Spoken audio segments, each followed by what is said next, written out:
Sejam muito bem-vindos à nova edição do nosso podcast Saiba Mais História, realizado com o apoio da Unipinhal e dos nossos parceiros da TV Catacoió. Eu sou o professor Fábio, coordeno o curso de História aqui da Unipinhal. Vou pedir que os meus colegas de mesa se apresentem cada um. E o tema que nós vamos discutir hoje é a Semana de Arte Moderna de 1922. Então, vamos fazer de assim? Pode ser. Por favor. Meu nome é Vitória, eu sou do nível 5 de História da Unipinhal. Esse tema surgiu com uma ideia super legal, que o podcast surgiu na ideia de trazer história para todo mundo, um pouco mais. Tem também um outro aluno que hoje não pôde estar presente, que é o Pedro, que ele faz parte dessa banca de discussão, dessa mesa de podcast. Mesa de discussão. E eu espero muito que todo mundo esteja gostando do podcast. Hoje a gente vai falar sobre a Semana de 1922, a Semana de Arte Moderna, que foi um ponto muito importante, porque ela abriu o modernismo, né? E espero que todo mundo goste. Felipe.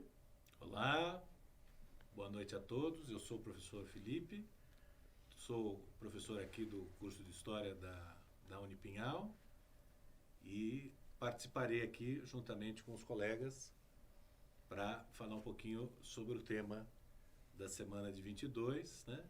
Que, claro, né, neste ano nós comemoramos, então celebramos o centenário dessa semana, que foi primeiramente com relação às artes e pensando posteriormente as relações políticas e sociais no Brasil, foi um marco na mudança dos valores estéticos e depois dos valores políticos.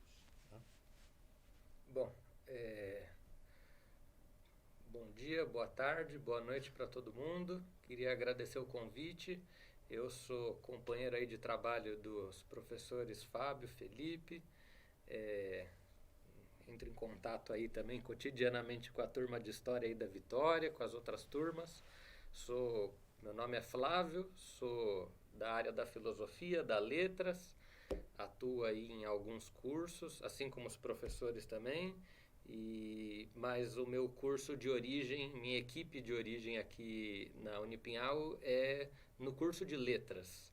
Né? A gente está retomando uma conversa já iniciada, né, que acabou sendo interrompida, então acho que a gente volta, ou inicia, melhor dizendo, com um senso de interrupção, talvez, né? Acho que sim. Então, acho que dito isso, né, queria agradecer de novo o convite e desejar aí que essa seja uma conversa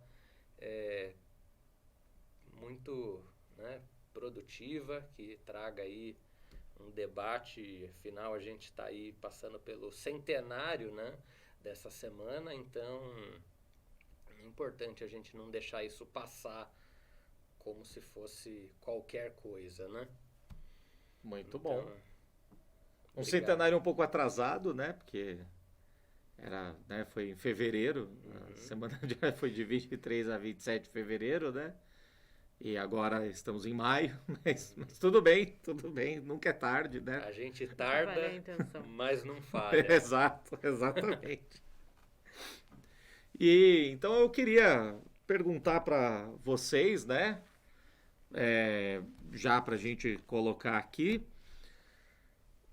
por que a Semana de 22 foi importante? Para quem não sabe, foi um evento, né? Foi uma exposição de arte montada no Teatro Municipal de São Paulo, onde cada dia dessa exposição, de 23 a 27 de fevereiro de 22, seria dedicado a uma forma de arte, né? Poesia, pintura, escultura, teatro, música e tudo mais.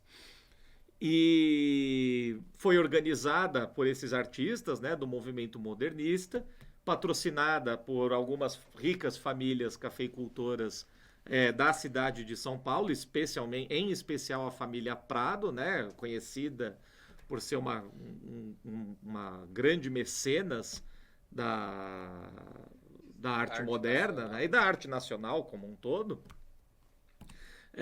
Então, por que que foi importante aí, pessoal? O que vocês acham que foi importante? Se vocês me permitem, Claro, acho claro. que um ponto interessante da gente trazer logo de início, né, é um senso de ruptura, né, que esse evento meio que introduz, de certa maneira, né, formalmente na nossa arte nacional, um senso de ruptura, né, não só pelo evento, mas pela estética dessa forma artística, né, um senso de ruptura com padrões que a gente tinha e, de certa maneira, tem ainda hoje enquanto sociedade. Acho que é um ponto interessante da gente pensar, né, que mesmo quem não trabalha com arte, mesmo quem não está em contato constante com arte ou interesse, né, todos nós temos um certo juízo, né, mesmo que a gente não viva sempre conscientemente em contato com arte, a gente carrega noções, certas noções daquilo que a gente julga belo, feio, como posso dizer, agradável, grotesco, né? Uhum. E acho que faz parte da arte justamente mexer às vezes com esses conceitos, com esses valores, seja para reafirmá-los, seja para questioná-los, para expô-los, né? Talvez isso faça justamente da arte uma área, né, do desenvolvimento humano que coloque a gente em face de dúvidas, Uhum.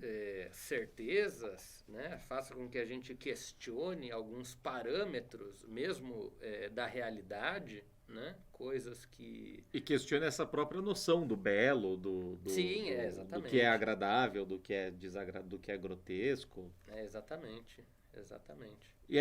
Mas esse foi um movimento mais recente da arte, né? Esse questionamento, esse desafio, esse rompimento com... Porque não existe... Assim, o belo é o que cada...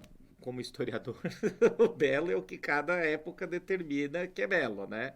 O que é bonito se transforma de sociedade para sociedade, né? Os conceitos de beleza, né? Eles são móveis, né? Mas a busca pelo belo... Não, a busca é constante. A busca é constante. Parece que existe aí alguma coisa, né? Que nos motiva como sociedade a buscar a estética, né? A buscar o prazer no belo, como diriam os filósofos mais antigos. Mas o que é o belo é líquido, né? Uhum.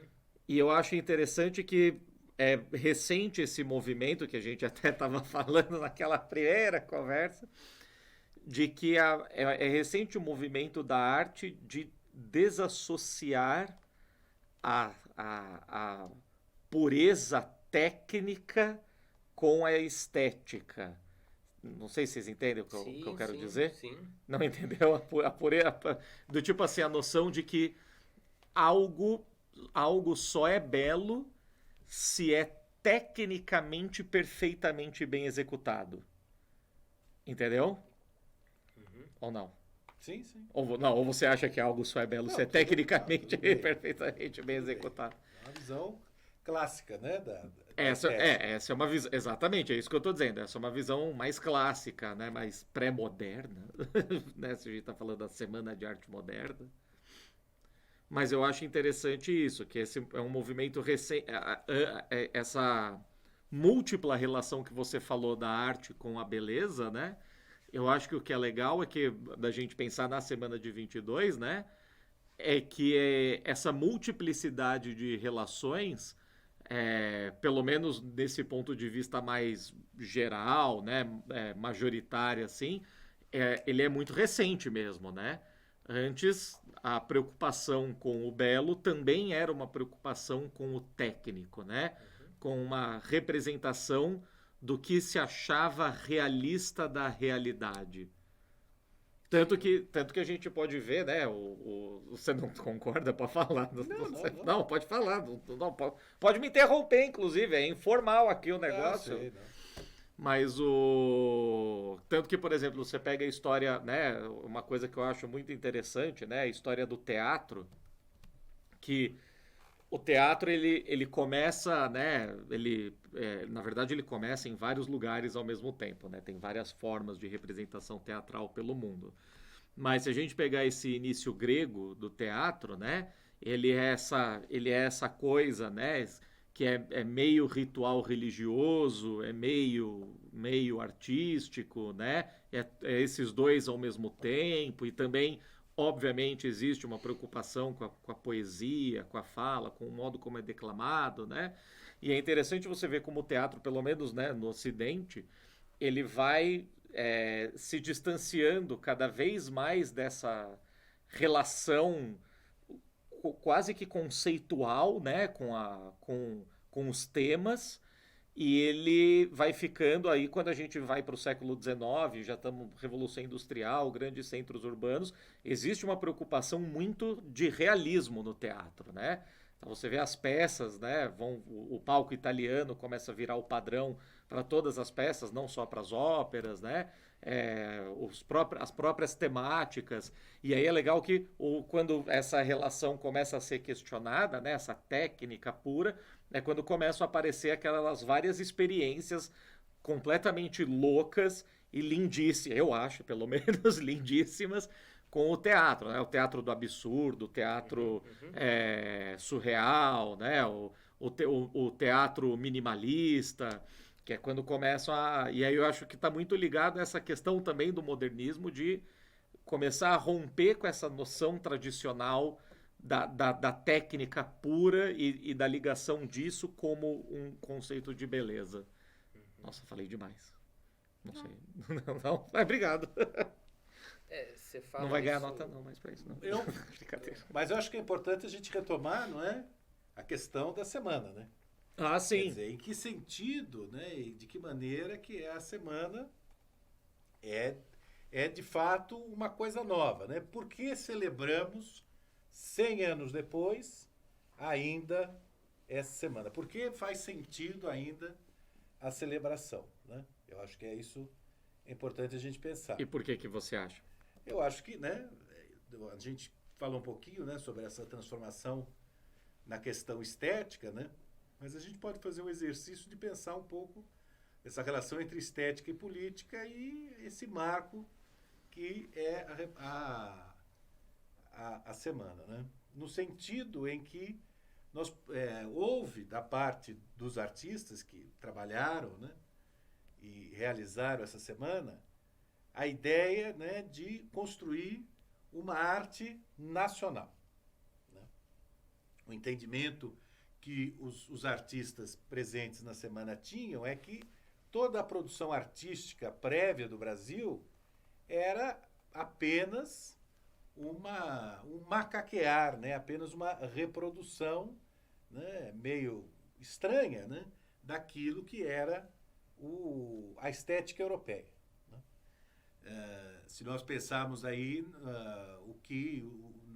os movimentos que vieram anterior a esse processo da Semana de Arte, né? Se nós pensarmos o parnasianismo, né, que é uma escola artística, né, uma maneira de pensar a arte totalmente importada da França, né? O próprio... O Brasil é o único país que importou. Sim, né? Na América Latina, né, nós tem famosos parnasianistas cubanos, né, mexicanos. A América Latina foi, né? A América Latina, né, a gente pode depois pensar esse modernismo, pensando não só o Brasil, mas a América Latina de modo geral, né? Depois, né, outra escola anterior, a escola do realismo, né? A gente pode pensar sobre a originalidade do Machado de Assis, né? mas também é uma incorporação das ideias europeias, né?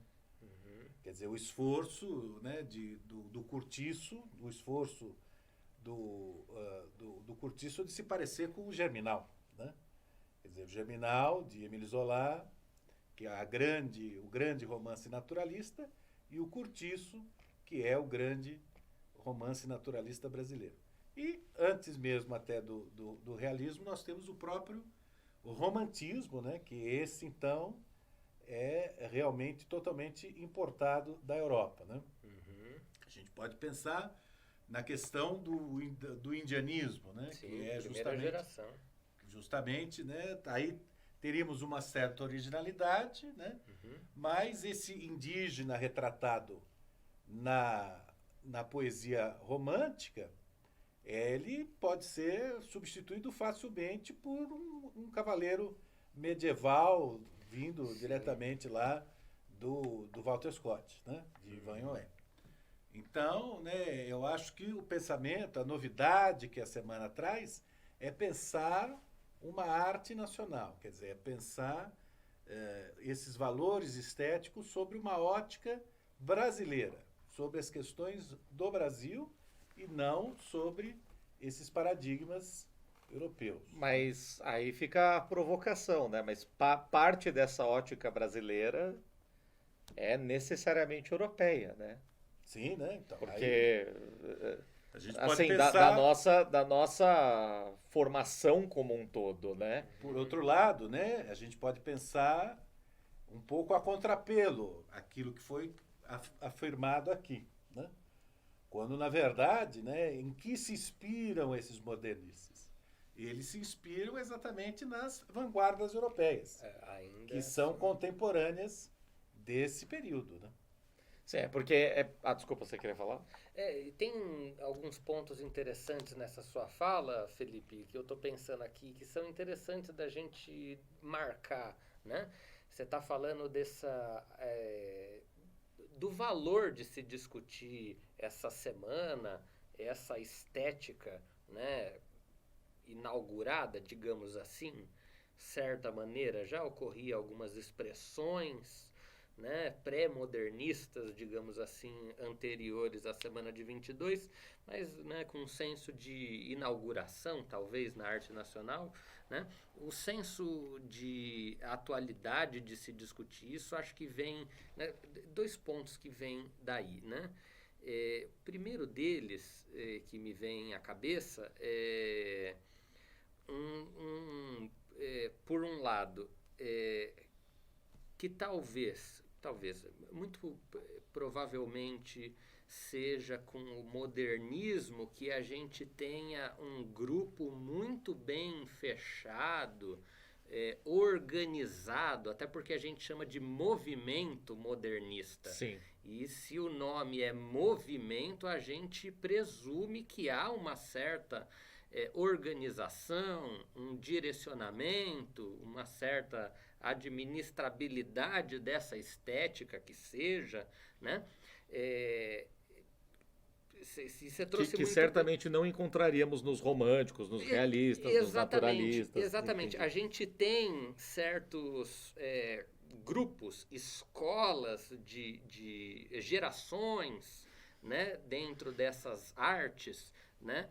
Eu costumo tratar nas aulas até de que literatura não é bloco de carnaval, né? Não vai todo mundo fechadinho, terminou um bloco, todo mundo vai vestido do mesmo jeito. Entendi, Mas é a didática, né?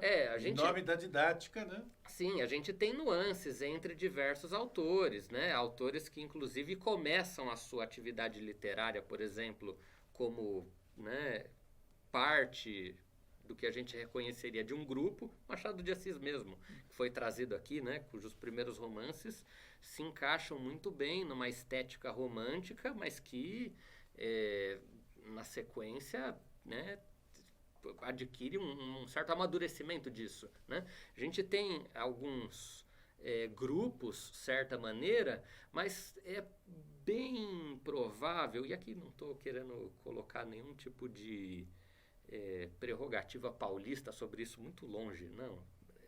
arte nacional, né, toda ela tem o seu valor, né, mas nesse sentido de uma certa organização, talvez seja com o modernismo que a gente tenha essa arregimentação, essa organização de um grupo com propostas, com debates, né, com um certo caráter político até, né, da sua postura, da sua pauta, né, daquilo que desenvolve, né, e o que nos leva para esse segundo ponto, né, que eu acho que é importante trazer também e que vocês trouxeram já, né, que esse senso de uma arte nacional também não é tão, assim como eu trouxe na minha primeira fala, né, esse senso de rompimento, não é lá, não é também um grande senso de rompimento, né? Há algo também que serve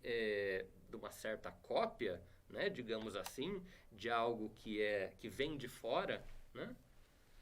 É justamente essa ideia, né? Se a gente pensar em toda essa formação da semana, quer dizer, esse financiamento vindo aí das grandes famílias paulistas, né? O que é que está a ideia para trás? É atualizar o Brasil com aquilo que são as vanguardas europeias, né? Se percebia que essa sobrevivência, né, do parnasianismo, né, do romantismo, do realismo entre os autores brasileiros era uma coisa antiquada, né?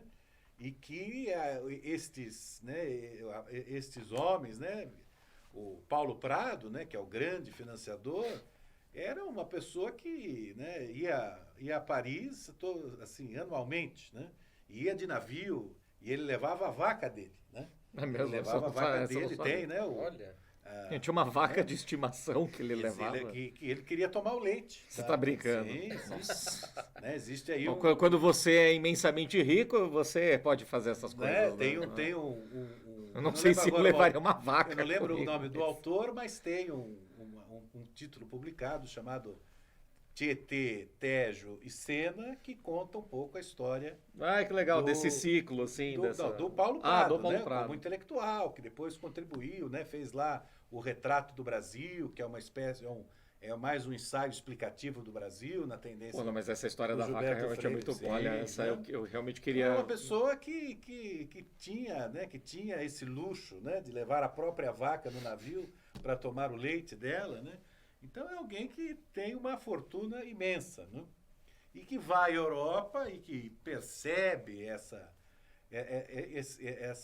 vanguarda europeia, né? Percebe o impressionismo, percebe, né, o cubismo, percebe, né, se a gente pensar nas artes plásticas, todo esse questionamento da estética clássica e volta ao Brasil e vê que aquilo que estava sendo divulgado, pensado na Europa, ainda não havia chegado no Brasil. Eu acho que havia, mas num meio muito restrito. Sim, sim. Porque os artistas modernistas da semana, eles já estavam aqui, né? Mas eles também viam desse mesmo círculo social dessas elites cafeicultoras, que é a família Prado, né? E então acho que foi mais uma ideia de tentar expandir esse movimento que já era, né? Já assim, tinha alguma representação nesse meio para o âmbito nacional. Ele é o articulista. Né? Ele é o que junta as peças, né? Essas peças e vai, né?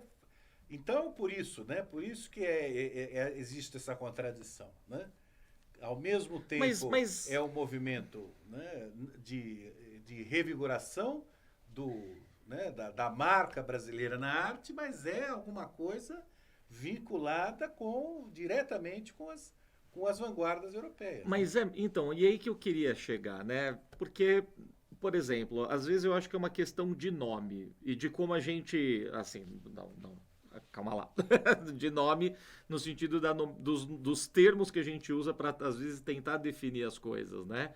Porque, olha só, o próprio termo moderno, né? Quando as pessoas começam a se inscrever no termo moderno, assim, elas não precisam estar atinadas com a sensibilidade da arte moderna, né? A própria palavra moderno é uma coisa que começa a pulular no Brasil no final do 19 e começo do 20, né? Justamente porque tem essa ideia de que, não, agora vamos nos modernizar, né? Agora vamos trazer a coisa moderna, né? Que está muito associada com essa ideia industrial, de progresso, né? Tem um De pouco, tem tecnologia. um pouco a ver com o surgimento da República, né? Exatamente, A tem República, bastante que é a um ver. novo regime, novas ideias, né? Novos valores. Isso. Né? E a própria né, acepção da palavra moderno indica que o que veio antes é o antigo. Né? Então as pessoas criaram uma linha divisória ali do moderno e do antigo, né? Que foi determinada, não foi assim uma naturalidade do destino, uma ocorrência da natureza, né? E às vezes eu fico pensando se não é uma coisa que a gente faz quando a gente fala dessa arte nacional. Porque então aí a grande pergunta que eu tenho que fazer é: o que é a arte nacional? Ou o que seria, como se pareceria uma arte verdadeiramente nacional? Porque até quando a gente fala nacional e a gente está entendendo o Brasil como como uma todo. Oi? Um todo. Como um todo nacional, como uma característica nacional, a Europa está inclusa nele. Claro, né, que lamentavelmente a maioria das vezes numa posição de força e domínio e supressão de tudo que não é europeu, né? Veja, eu sempre brinco, né? Veja o nosso hino que é um hino clássico com letra parnasiana, né? Que certamente deveríamos ter mais elementos, né? De outras culturas, não só europeia, no nosso hino, se a gente quisesse que ele representasse mesmo a nossa identidade. Todos os hinos nacionais são problemáticos. Né? Todos são, né? Todos são, isso é verdade. Mas por exemplo, na França não teve, né? A maior imigração africana da história do mundo não foi na França, né? Foi aqui. Migração, né? Esse é o termo bonitinho para ser pessoas que foram sequestradas e forçadas a trabalhar. Vendidas como um produto. E vendidas como um produto, Mas, enfim, deu para entender, acho que mas eu concordo que todos os hinos são problemáticos. E aí que tá. E aí eu fico pensando, porque aí não seria um problema do que é essa arte nacional, então, né? O que é a arte verdadeiramente nacional? Mas esse é o esforço. O que é uma... Foi o esforço que esses autores buscaram, né? É o esforço, né? Quer dizer, aí nós temos que refletir sobre essas obras, né? E olhar essas obras e pensar em que medida elas se diferenciam daquilo que veio antes delas, né? Eu acho que aqui está o esforço, aqui está a reflexão, né? Nós não vamos dizer aqui o que é nacional, o que não é nacional, né? Eu acho que também eles não imaginavam isso. Mas eu acho que é preciso pensar sobre as obras e ver em que medida o que há de diferente que não tinha antes e que tem agora. Conversando com várias pessoas, muitos acreditam que o que marca a semana, quando se fala sobre a semana de 22, todo mundo tem a questão, o Abapuru. O Abapuru, ele marca a semana de 22, ele deixa com que a questão do nacionalismo seja trazida em cima dele por conta das cores vibrantes, porque muitos têm a ideia que a questão do modernismo é uma ruptura com a arte europeia, mas traz aquelas cores vivas do Brasil. Então, tipo, na sua visão, isso seria uma coisa verídica ou seria mais meio que uma, entre aspas, assim, uma mentira para... Eu acho uma que cópia. Uma cópia. Eu acho que é aquilo, né? Como a gente falou no primeiro bloco, né? Terminamos falando. Quer dizer, essa ideia de que né? Onde é que se expressa essa contradição, né? Entre o que é nacional e o que é cópia do estrangeiro. É na obra, né? E a obra, então, as obras têm que ser analisadas e haver uma reflexão sobre elas, né? Então, pensando o Bapuru, né? O Bapuru como uma obra exemplar dessa dicotomia aí aparentemente contraditória, né? Entre entre o que é nacional e o que não é nacional, né? Eu acho que o Abapuru ele expressa, né, aquilo que foi defendido por uma parte grande, né, dos artistas reunidos, notadamente aí o Oswald de Andrade, que propõe aí o movimento antropofágico, né? O que é o movimento antropofágico, né? O que é... canibalismo, Felipe. Está mó errado isso. Né? Não, É brincadeira. É brincadeira. O que é, né, antropofagia, né? Tecnicamente é canibalismo, viu, gente? Sim, antropofagia... Mas aí o manifesto antropofágico artístico é outra coisa. A antropofagia ele faz, é um manifesto, né? Quer dizer, é uma teoria estética, vamos dizer assim, que de alguma forma resume um pouco o que é essa visão da semana. E que é essa ideia, né? Quer dizer, o Oswald de Andrade ele faz uma reminiscência daquilo que foi um aspecto característico dos povos brasileiros, né? Que os povos indígenas que habitavam o Brasil. De alguns. Né? E que foi muito marcante para os europeus, né? Quer dizer, Sim. Nós pegamos os primeiros relatos, né, dos europeus sobre o Hans Staden, né? Os franceses, o André de TV, né? Todos... Jean Delery, eles se deparam com essa questão que os indígenas, né, alguns grupos indígenas brasileiros eram antropofágicos, né? E como o Fábio adiantou, a antropofagia é o quê? É o canibalismo, né? Antropos, né? Vem do homem, fagia é comer o homem, né? Então ele devorar, né? Devorar, né? melhor. Devorar né? é melhor. É Né? melhor.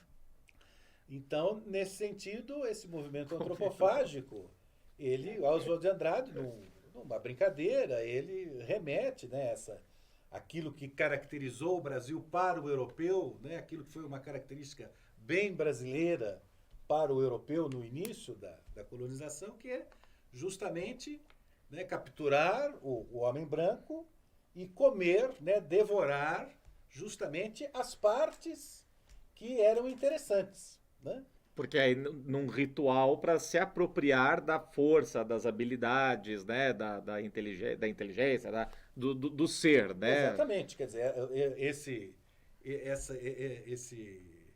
esse festim, né, esse devorar o outro, como lembrou o Fábio, tem um caráter ritualístico, né? Muito mais do que ser, né, não era nutricional. Né? Era nutricional em uma certa medida, mas era muito mais ritualístico, né? E era esse esforço, né?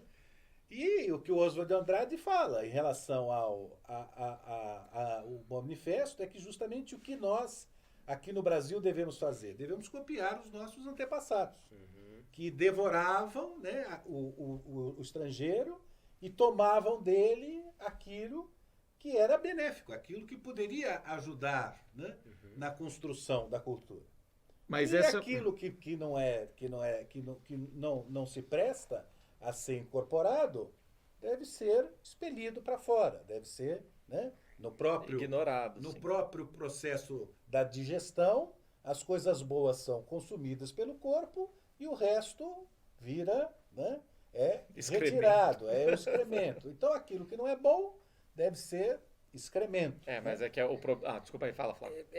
Só um adendo, que esse tema de antropofagia vem aqui, se nesses colonos lá dos 1500, né, se essa antropofagia vinha registrada com um senso de incivilidade, né, aqui esse tema surge como a qualidade nacional. Exatamente. Né? Isso é legal. O exercício de uma faculdade de escolhas, de processamento. De apropriação. De apropriação e geração de algo genuinamente nosso. E o que é o próprio das periferias, né?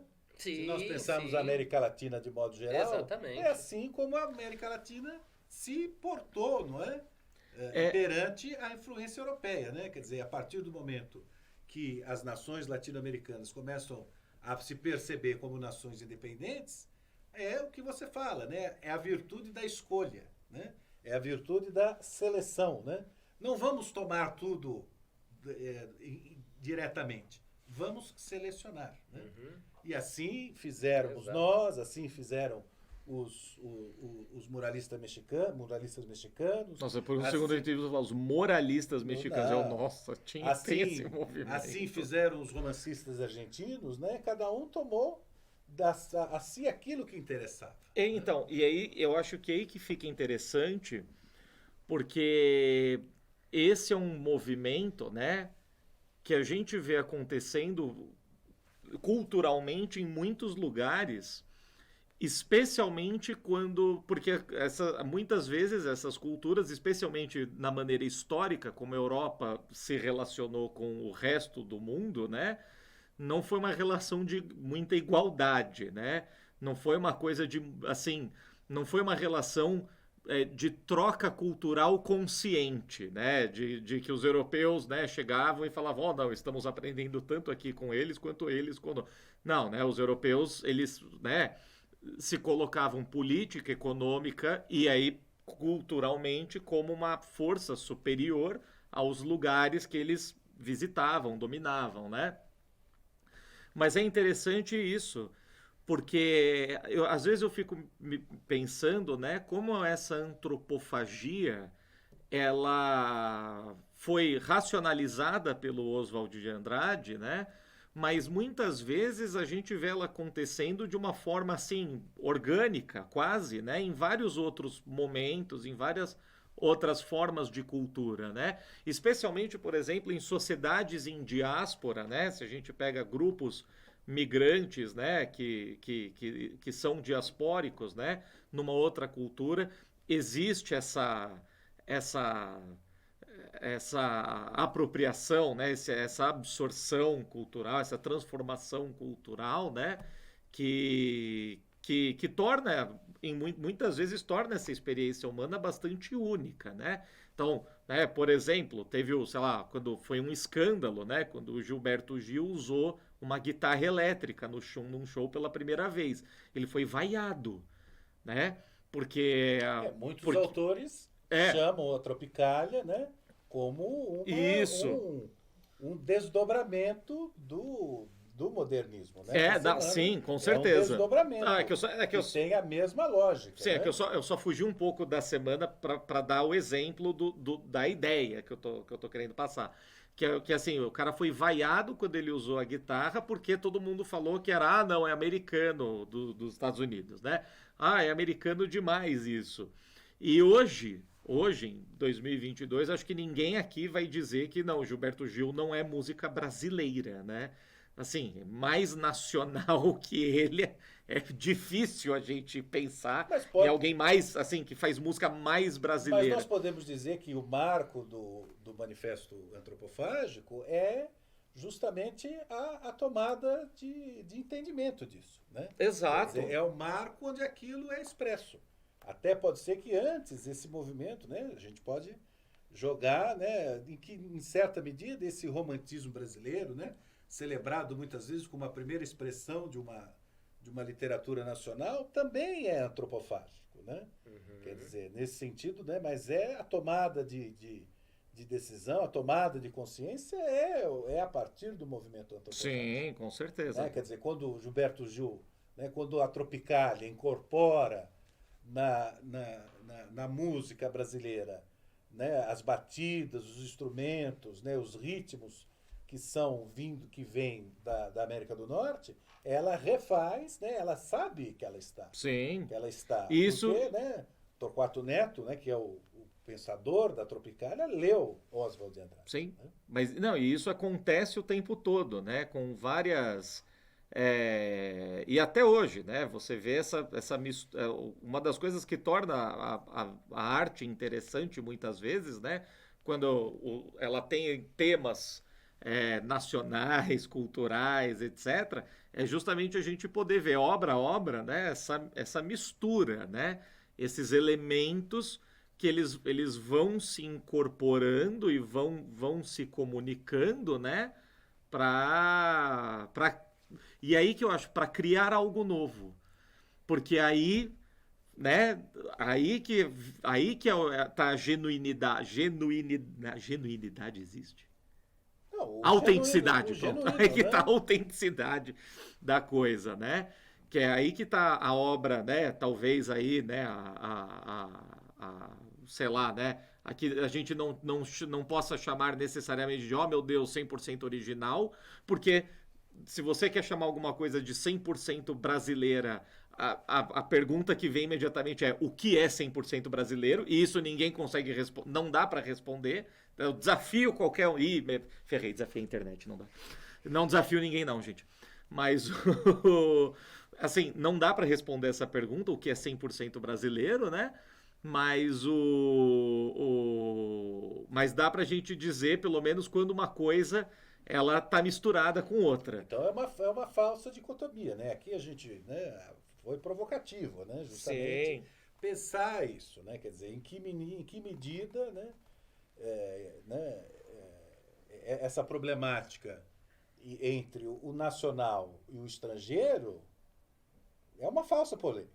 Ah, eu também acho. No sentido de que, na verdade, né, quer dizer, no final das contas, a semana, o que ela nos traz é a tomada de entendimento, né, de que, de fato, né, a arte brasileira ela tem que se assumir Sim. como esse caminho, né, entre o nacional e o estrangeiro. É nacional usar elementos estrangeiros. Sim. Você fala isso como não lembrar a própria passagem textual do Manifesto Antropofágico, né? Uhum. Talvez a mais seminal do texto.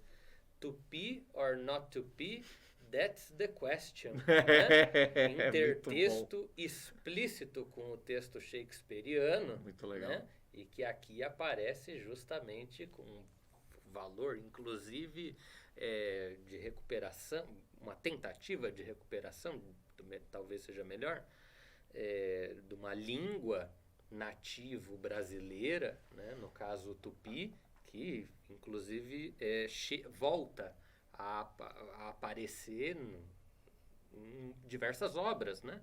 A gente trouxe aqui até mesmo o nome Abaporu, né, cujo nome não vem de qualquer idioma latino, né? Vem justamente de um idioma originário, né, do nosso território, né? Depois Macunaíma, né? Macunaíma também, para lembrar o Abaporu, que tem inclusive uma relação etimológica que visa trazer essa noção antropofágica, né? Há algumas traduções costumavam trazer Abaporu como devorar, o homem que devora gente, né? Esse senso aglutinador, né? Uhum. Aba, no entanto, às vezes aparece como um sufixo, prefixo, que indica lugar, modo, ferramenta, mas por muito tempo, né, a gente trabalhou com esse sentido, né? Aba, poro, homem, devorador e gente, né? Você junta as formas dos né, coisa de letras, os morfemas da palavra, né, e forma um sentido novo, né, e sem também que esses autores fossem falantes desse idioma, né, então é um senso de recuperação, um senso de valorização, né, de algo genuinamente nacional, né, aqui quer dizer, estou falando isso, me vem à cabeça, né, como não lembrar dos textos indianistas do Zé de Alencar, que tinha um certo conhecimento de tupi e que trazia esses nomes para quem alguns anos atrás estava até nas listas de vestibulares, um texto famosíssimo dele, o Iracema, né, que diziam a tradução ser a Virgem dos Lábios de Mel, né? Então, se no Zé de Alencar o uso desse idioma nativo brasileiro, acho que aqui dá para fazer um questionamento, né? Porque não tem esse entendimento de Brasil, né? Com essas populações originárias. Se no Zé de Alencar esse indianismo aparece com um senso de fundação, entre aspas, nacional, conforme o professor Felipe havia trazido, né, na primeira parte do programa, né, e que é curioso porque eles estão trazendo esse indígena correlato ao cavaleiro medieval, e indígena esse que já havia sido ou dizimado, escravizado ou empurrado para o interior do continente, né, aqui com os modernistas esse idioma nativo brasileiro, de certa maneira, vem com um senso de não fundação nacional, mas de valorização de algo genuinamente nosso, né? Em face de algo que essa elite, né? Acho que dá pra gente dizer dessa maneira, experienciou, vivenciou do outro lado do oceano, né? Que acho que faz até voltar um pouco para esse senso de rompimento e continuação que a gente estava trabalhando, né?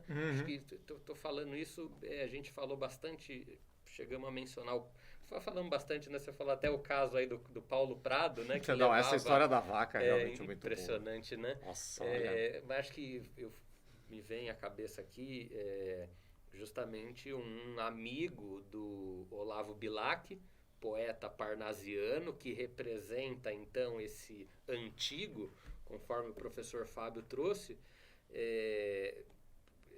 um dos financiadores, agenciadores, participantes da Semana de Arte Moderna, né, juntamente com Paulo Prado e outros mecenas políticos da nossa elite nacional, né, um outro participante, financiador, foi um amigo de Olavo Bilac, Alfredo Pujol, que a Semana de Arte é de 22, em 1917 havia sido eleito para assumir na Academia Brasileira de Letras a cadeira do nosso célebre Machado de Assis.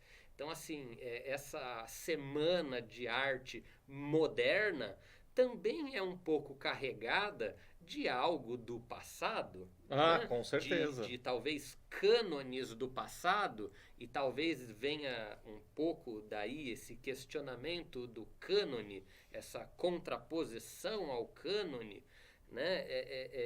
Um senso de combatividade que vem também a arte moderna, né? A expressão que às vezes é tida com um senso de força pela expressividade, pelas formas, né? Como não lembrar aqui o Abaporu que a gente comentou, né? Que vem como uma espécie de símbolo do nosso cubismo nacional, né? Que traz aí uma representação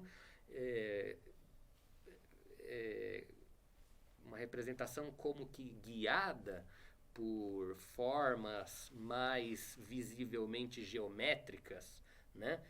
E acho que faz voltar, inclusive, para esse senso de representação do real que a arte tem, né? Ou tem por finalidade, né? Às vezes, ou confirmar a busca pela representação do real. Que vai ser questionada pelas vanguardas. Ou Né? Isso, As vanguardas é que vão questionar esse compromisso da arte com o real. Sim, E isso exatamente. vai ser pensado, né? Quer dizer, como você falou, o Bapuru é o cubismo brasileiro. Quer dizer, o cubismo que eu já não... uma visão, eu não né? sei, eu Quer não dizer, acho, uma reflexão vinda da Europa e que é incorporado aqui, né? Sim, Novamente essa questão, é o dentro e o fora, né? Mas existe essa questão, né, que até hoje, né, eu converso com pessoas que a arte tem que ser a realidade, entendeu? Se não for, se não tiver uma técnica de difícil execução, não é arte. Exatamente, não é arte. E na verdade, né, pelo menos uma coisa que eu acho interessante os modernistas terem explicitado, né, e mostrado, e foram vaiados, hostilizados de todas as maneiras possíveis, porque alguns membros dessa mesma elite que os patrocinou, né, não da mesma elite que os patrocinou, mas da mesma elite, né? Essa mesma elite paulistana, alguns os patrocinaram e os outros eram os que foram na exposição, foram assistir, né? E voltaram escandalizados pelo que viam lá, né? Eram vaias constantes, né? O próprio Villa-Lobos foi vaiado porque entrou com um sapato num pé e um chinelo no outro, e todo mundo achou que isso era uma coisa vanguardista, começou a vaiar ele, e não pararam de vaiar até ele explicar que ele estava com um calo no pé, e era por isso que ele estava com o chinelo, que não dava para pôr o sapato, né? Então, pra você ver como os nervos estavam Mas é um flor movimento da pele. provocativo, né? Exato. É um movimento provocativo. Mas e aí, Provocativo. e aí eu acho que volta a questão que você falou do porquê 100 anos depois nós lembramos dele, porque pelo menos eles ajudaram muito a mostrar que a arte é muito mais do que a representação da realidade. Porque representar a realidade, nós já temos a máquina fotográfica, nós já temos outros jeitos. Não tem, como eu posso dizer, aí é uma opinião pessoal, né, minha, assim, mas do tipo assim, para mim não tem mais a mesma graça, né, do que algo que conversa com os seus sentimentos, né, que faz você sentir algo, nem que esse algo seja repúdio, né, seja questionamento, etc., mas pelo menos isso, né, tá mostrando que tem um propósito muito maior. Eu lembro, inclusive, lembra que a gente falou disso? Nossa, no ano passado. Não foi, né? Foi uma discussão parecida com essa. No começo do ano passado. Foi no começo do ano passado, Em não agosto. foi? Foi? Foi em agosto. Nossa, quando foi em voltou. agosto. Olha só, caramba, hein? Tempos pandêmicos. Tempos de. O tempo fica muito confuso, né? E lembra que a gente teve A gente questionou a questão da realidade, né? A questão de muito tecnológico. Então, por exemplo, que nem da câmera fotográfica, não é algo mais que conversa com você mesmo, igual você tinha falado, de um quadro. Que o quadro ele tá representando ali e você não tá. Você tá sentindo, você sente. Era o que a gente tinha questionado da obra do Van Gogh, que ela questionava, fazia você pensar como que ele pintava. Isso. E hoje em dia a gente não tem mais isso, por conta de celular, câmera. Isso. A gente não tem mais esse diálogo entre a arte e a pessoa que tá vendo. Que é o que é legal da arte, eu acho, né? Que é o que pelo menos os modernistas mostraram, que esse diálogo, né? É o que torna a arte talvez, né? Uma experiência muito interessante, né? Isso nossa, acho que é muito legal. E lembrar que eles foram, isso eu acho uma coisa incrível, que eles foram vaiados mesmo, porque isso de fato romperam com uma sensibilidade, né? Com um modo de pensar a estética, a arte, né? Isso... Estética também é política, né? Ah, com certeza, né? Toda estética pressupõe uma ética, né? Ah, com certeza. Com certeza. Não é à toa que os nazistas só gostavam de arte clássica, de arte, né? A arte moderna para eles era a arte degenerada, né? A arte judaica inferior, né? A pauta do Ninguém belo. me corta nisso, hein? Vai ferrou, né? Imagina. Esse tema do belo é algo pregado na parede, né? Dentro dessa estética. Sim, sim. Mas a gente está falando disso, e vem à cabeça algo que eu havia mencionado no nosso primeiro encontro, né? Sobre esse senso de ruptura, né? Porque é interessante pensar essa ideia que ela persiste ainda hoje, né? Havia comentado aqui que nem todo mundo que, né, pensa sobre arte cotidianamente, né?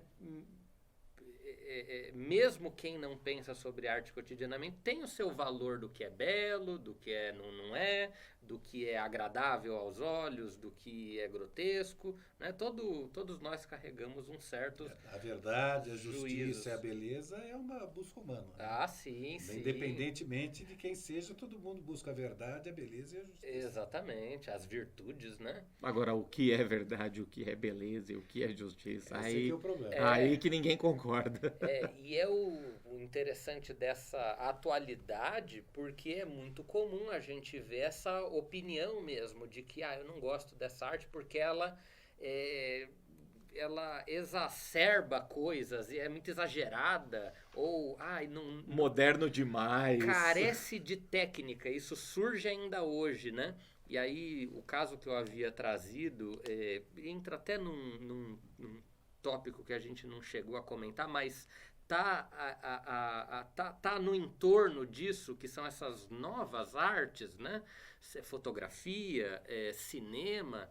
E a situação que eu havia mencionado, acho que vale trazer aqui, é que, né, diante dessa representação surgida aí em meados do 19, que é a fotografia, vinha-se das academias de artes esse juízo, né?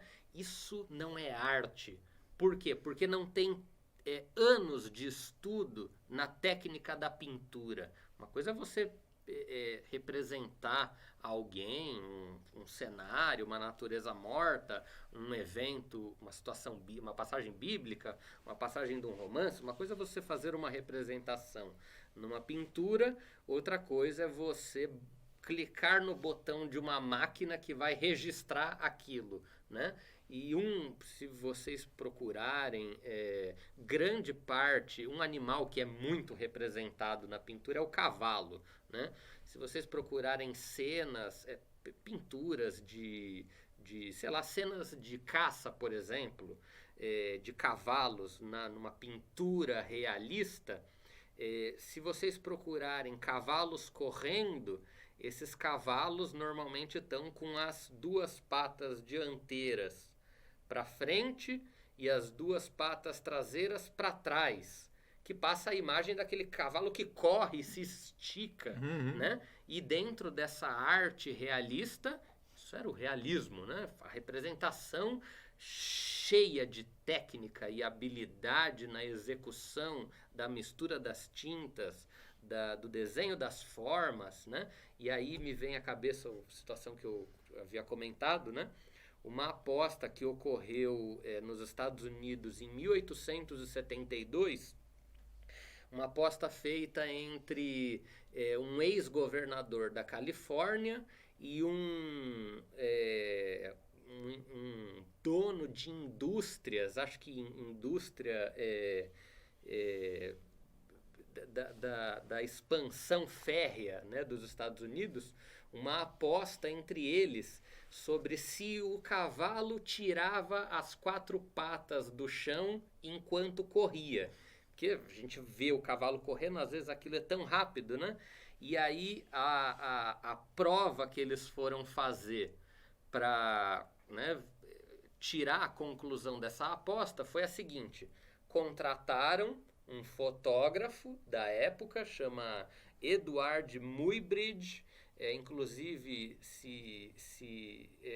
o renome que ele acabou obtendo e aquilo pelo que ele é conhecido hoje em dia, inclusive se vocês procurarem fotografias do Edward Muybridge, ele ficou renomado por essa representação, essa fotografia do movimento. Então são diversas sequências de fotografias de pessoas, de carruagem correndo em movimento, e no caso aí talvez a mais célebre, que é a do cavalo correndo, e em que ele colocava câmeras dispostas ao longo de um percurso, e conforme o cavalo corria, se não me engano, passando por um fio, disparava-se a máquina, né? E no total das imagens, descobriu-se, eu não sei quem que ganhou a aposta, mas descobriu-se que o cavalo sim tira as quatro patas do chão em um certo momento da sua movimentação.